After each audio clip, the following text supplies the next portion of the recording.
മക്കളെ, Christian medical college അഥവാ CMCയുടെ 2025 registration start ചെയ്തിട്ടുണ്ട്. അപ്പോൾ അതാ നോക്കൂ, CMC 2025 രജിസ്ട്രേഷൻ ആണ്. ഏതൊക്കെ കോഴ്സുകളാണ് അതിലുണ്ടാവുക എന്നുള്ളതിന്റെ ഒരു ഔട്ട്ലൈൻ പറയാം. അതിലുണ്ടാവുന്നത് MBBS ഉണ്ട്, BSc നഴ്സിംഗ് ഉണ്ട്, പാരാമെഡിക്കൽ അഥവാ അലൈഡ് ഹെൽത്ത് സയൻസ് കോഴ്സസും ഉണ്ട്. ഇത് മൂന്നുമാണ്. MBBS വെല്ലൂര് ക്യാമ്പസിൽ മാത്രമാണ്. എന്നാൽ നഴ്സിംഗ് നിങ്ങൾക്ക് തമിഴ്നാട്ടിൽ വെല്ലൂരും ആന്ധ്രയിലെ ചിറ്റൂര് ക്യാമ്പസിലും ഉണ്ട്. പാരാമെഡിക്കലും അതേപോലെ തന്നെ വെല്ലൂര് ക്യാമ്പസിലും മാത്രമാണ്. അപ്പൊ ഇതിൽ നിങ്ങൾ പ്രത്യേകം ശ്രദ്ധിക്കുക, രണ്ട് സ്ഥലങ്ങളിലാണ്. MBBSും BSc നഴ്സിംഗും പാരാമെഡിക്കലും തമിഴ്നാട്ടിലാണെങ്കിൽ നഴ്സിംഗിന്റെ ഒരു ക്യാമ്പസ് ആന്ധ്രാപ്രദേശിലെ ചിറ്റൂരുണ്ട്.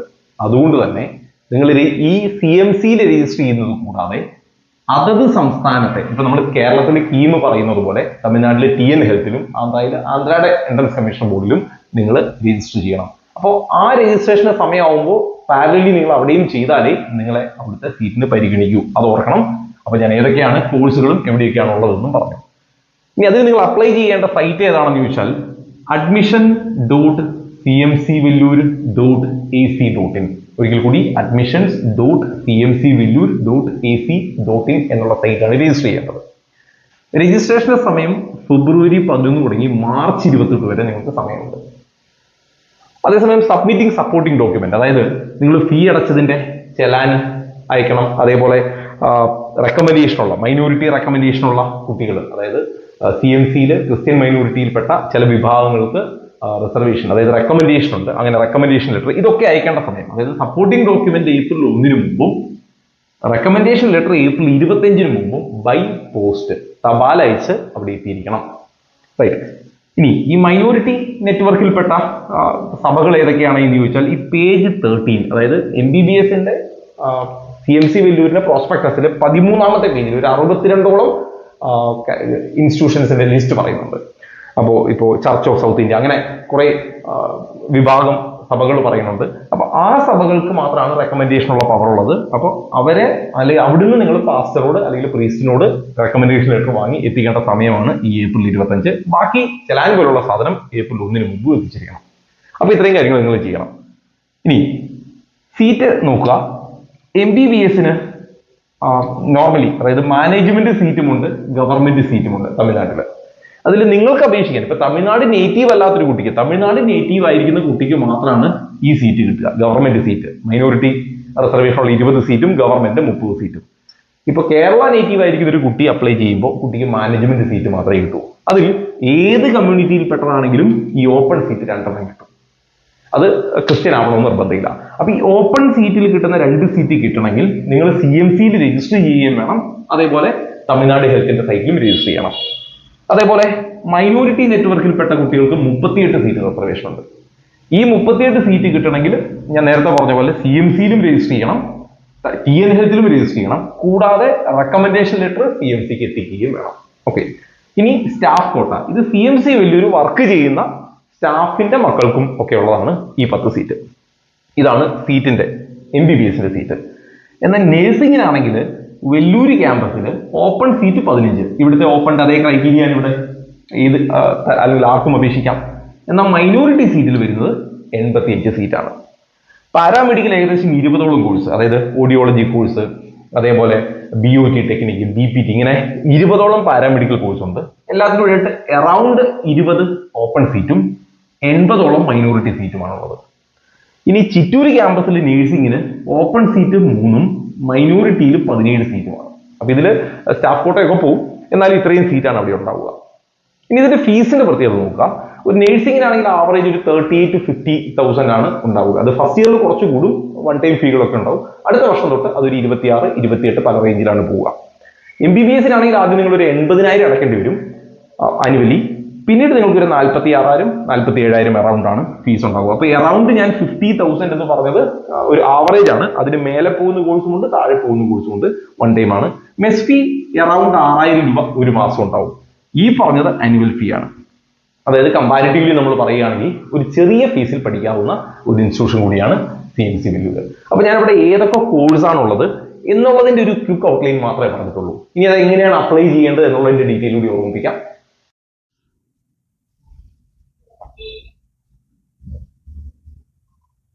ഇനി ശ്രദ്ധിക്കുക, നിങ്ങൾക്ക് can apply maximum 7 courses. ഒരാൾക്ക് 7 കോഴ്സ് വരെ അപ്ലൈ ചെയ്യാം, ഇൻക്ലൂഡിങ് MBBS. MBBS ഉൾപ്പെടെ 7 കോഴ്സുകൾക്ക് അപ്ലൈ ചെയ്യാം. അപ്പോൾ MBBS അപ്ലൈ ചെയ്യാം, നേഴ്സിംഗ് അപ്ലൈ ചെയ്യാം, പാരാമെഡിക്കൽ അപ്ലൈ ചെയ്യാം. അങ്ങനെ നിങ്ങൾക്ക് മാക്സിമം 7 കോഴ്സുകൾക്ക് അപ്ലൈ ചെയ്യാം. എക്സാം നോക്കാം. MBBSന് എക്സാം ഇല്ല, നീറ്റാണ്.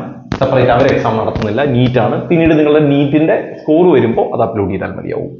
എന്നാൽ നേഴ്സിംഗിന് അതേപോലെ അലൈഡ് ഹെൽത്ത് സയൻസ് ഡിഗ്രി കോഴ്സുകൾക്ക് വെല്ലൂർ ക്യാമ്പസിലാണെങ്കിൽ നിങ്ങൾക്ക് എക്സാം ഉണ്ട്. എക്സാം മെയ് 12-ാം തീയതി ആയിരിക്കും.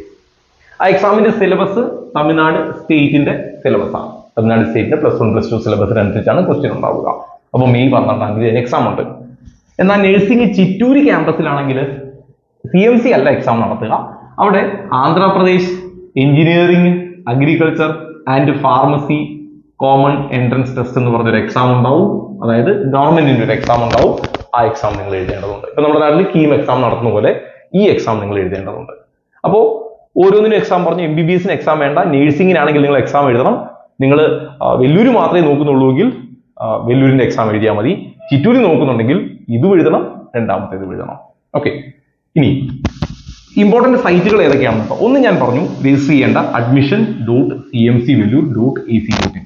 അതിൽ ന്യൂ രജിസ്ട്രേഷൻ ക്ലിക്ക് ചെയ്ത് സാധാരണ നിങ്ങളിപ്പോൾ നീറ്റൊക്കെ ചെയ്തുകൊണ്ട് അറിയാം ഡോക്യുമെന്റുകളൊക്കെ. അതായത് അവിടെ നിങ്ങൾക്ക് എന്ത് വേണം?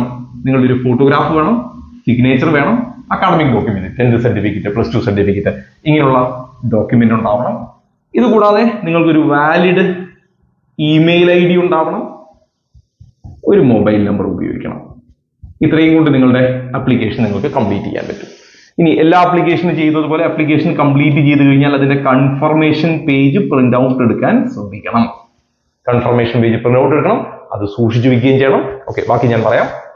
ഇനി ആന്ധ്രാപ്രദേശിന്റെ സൈറ്റിൽ നിങ്ങൾ രജിസ്റ്റർ ചെയ്യാൻ വേണ്ടി cet.apsche.ap.gov.in എന്നുള്ള സൈറ്റിലാണ്.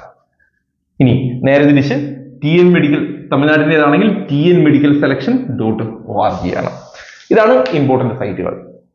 ഇനി അപ്ലിക്കേഷൻ ഫീസ് നോക്കുക.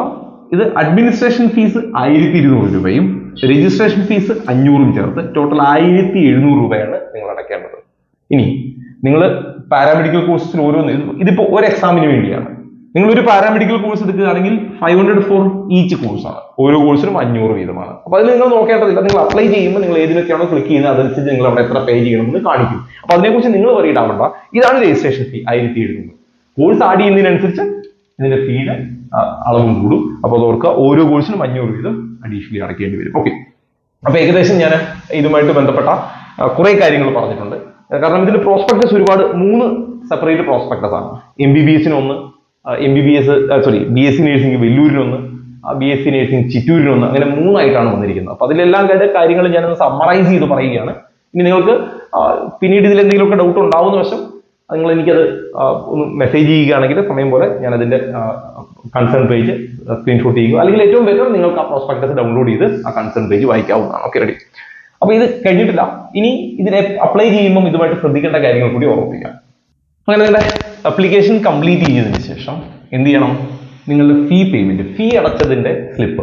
ഇനിയിപ്പോൾ അത് അവർ പറയുന്നുണ്ട്, ഒന്നുകിൽ നിങ്ങൾക്ക് ഓൺലൈൻ ചെയ്യാം, അല്ലെങ്കിൽ ICIC ബാങ്ക് പോലുള്ളതിന്റെ ചെലാൻ ഉപയോഗിച്ച് നിങ്ങൾക്ക് ചെയ്യാം. അപ്പോൾ നിങ്ങൾ ഫീ അടച്ചതിന്റെ റെസിപ്റ്റ്, ആ റെസിപ്റ്റും റിക്വയർഡ് ഡോക്യുമെന്റ്. ഈ റിക്വയർഡ് ഡോക്യുമെന്റ് എന്ന് പറഞ്ഞാൽ ഇപ്പോൾ ക്രിസ്ത്യൻ മൈനോറിറ്റിയിൽപ്പെട്ടവരാണെങ്കിൽ നിങ്ങൾക്ക് കമ്മ്യൂണിറ്റി സർട്ടിഫിക്കറ്റ് വേണം. അപ്പോൾ റെക്കമെൻഡേഷൻ ഇല്ലാത്തവർക്ക് വേണമെങ്കിൽ എന്ത് ചെയ്യാം? കമ്മ്യൂണിറ്റി സർട്ടിഫിക്കറ്റ്, ക്രിസ്ത്യൻ കമ്മ്യൂണിറ്റി ആണെന്ന് തെളിയിക്കുന്ന സർട്ടിഫിക്കറ്റ് കൊടുക്കാം. റെക്കമെൻഡേഷൻ ഉള്ള കുട്ടികൾക്ക് റെക്കമെൻഡേഷൻ ലെറ്റർ കൊടുക്കാം. അതേപോലെ നിങ്ങളുടെ ബാപ്റ്റിസം ലെറ്റർ വയ്ക്കാം. അപ്പൊ റെക്കമെൻഡേഷൻ ആണ് പ്രയോറിറ്റി എന്ന് ഓർക്കുക. ഓക്കെ, അങ്ങനെയുള്ള എല്ലാ ഡോക്യുമെന്റുകളും അതിന്റെ കോപ്പി മതി, ഒറിജിനൽ വേണ്ട. അപ്പൊ നിങ്ങളുടെ ഫീ അടച്ചതിന്റെ പേയ്മെന്റ്, റിക്വയർഡ് ഡോക്യുമെന്റുകൾ എന്ന് പറഞ്ഞാൽ കമ്മ്യൂണിറ്റി സർട്ടിഫിക്കറ്റ്. ഇങ്ങനെ കിട്ടുന്ന കമ്മ്യൂണിറ്റി സർട്ടിഫിക്കറ്റ് ആണ് നിങ്ങൾ എടുക്കുന്നതെങ്കിൽ താലൂക്കിൽ നിന്നാണ് എടുക്കേണ്ടത്, വില്ലേജിൽ നിന്നല്ല. സപ്പോസ് അത് മലയാളത്തിലാണെങ്കിൽ അതിന്റെ ഇംഗ്ലീഷ് ട്രാൻസ്ലേഷൻ ഗസറ്റഡ് ഓഫീസറേക്ക് ഉണ്ട്, അല്ലെങ്കിൽ നിങ്ങൾ ഒരു ഗസറ്റഡ് ഓഫീസറുടെ സൈനോട് കൂടി വേണം ചെയ്യാൻ, അറ്റസ്റ്റ് ചെയ്തിട്ട് വേണം അയക്കാൻ. ഓക്കെ, അപ്പോൾ താലൂക്കിൽ നിന്ന് കിട്ടുന്ന സർട്ടിഫിക്കറ്റ് ഇംഗ്ലീഷിലാണെങ്കിൽ അത് അങ്ങനെ തന്നെ നിങ്ങൾക്ക് കോപ്പി എടുത്ത് അയക്കാം. ഓക്കെ, അപ്പൊ അങ്ങനെയുള്ള community certificate, baptism certificate, recommendation letter, ഇങ്ങനെയുള്ളതിന്റെ ഒക്കെ കോപ്പി. 2 റെക്കമെൻഡേഷൻ ലെറ്റർ ആണെങ്കിൽ ഒറിജിനൽ വെക്കണം. Okay, 2 the registrar. ഇത് ആർക്ക് അയക്കണം? To the registrar, CMC Vellore 632002. ഈ അഡ്രസ്സിലേക്ക് അയക്കണം. ആ എൻവലപ്പിന്റെ പുറത്ത് നിങ്ങളുടെ ആപ്ലിക്കേഷൻ നമ്പർ മെൻഷൻ ചെയ്തിട്ടുണ്ടാവണം. അപ്പോൾ അവിടെ അപ്ലിക്കേഷൻ നമ്പറും മെൻഷൻ ചെയ്തിട്ടുണ്ടാവണം. ഇത്രയാണ് നിങ്ങൾ CMCയിൽ രജിസ്റ്റർ ചെയ്യുമ്പോൾ ചെയ്യേണ്ട കാര്യങ്ങൾ. ഒരുപാട് കാര്യങ്ങളുണ്ട്, ഞാൻ വളരെ പെട്ടെന്ന് പറഞ്ഞു തീർത്തുന്നേ ഉള്ളൂ. അപ്പോൾ നിങ്ങൾക്ക് ഇതിന്റെ ഫർദർ ഡീറ്റെയിൽ വേണമെങ്കിൽ ഞാൻ നേരത്തെ പറഞ്ഞു, നിങ്ങൾക്ക് ആ പ്രോസ്പെക്ടസ് എടുത്താൽ കുറച്ചുകൂടി ഡീറ്റെയിൽ ആയിട്ട് കാണാം. ഞാനിതൊന്ന് ഓടിച്ചു പറഞ്ഞു. ഇതിനെക്കുറിച്ച് ധാരണയില്ലാത്തവർക്ക് ഇതൊരു ധാരണ കിട്ടാൻ വേണ്ടി പറഞ്ഞേ ഉള്ളൂ. ഇനി ഇതുമായിട്ട് ബന്ധപ്പെട്ട മറ്റെന്തെങ്കിലും അപ്ഡേറ്റ് വരികയോ അല്ലെങ്കിൽ കോമൺ ആയിട്ടുള്ള സംശയങ്ങൾ ചോദിക്കുകയോ ഒക്കെ ചെയ്താൽ ഇതിന്റെ മറുപടി ഞാൻ കമ്മ്യൂണിറ്റിയിൽ പോസ്റ്റ് ചെയ്യാം. കമ്മ്യൂണിറ്റിയുടെ ലിങ്ക് ഞാൻ ഇതിന്റെ കമന്റ് ബോക്സിൽ പിൻ ചെയ്തിട്ടുണ്ട്. അപ്ഡേറ്റുകൾ കമ്മ്യൂണിറ്റിയിൽ തരാം. എൻട്രൻസ് സംബന്ധമായ വാർത്തകളും അപ്ഡേഷനുകളും ഏറ്റവും വേഗം ആധികാരികമായി അറിയാൻ സബ്സ്ക്രൈബ് ചെയ്യുക, ബെൽ ഐക്കൺ അമർത്തുക. ഈ വീഡിയോ മറ്റു സുഹൃത്തുക്കളിലേക്കും ഷെയർ ചെയ്ത് നൽകുക.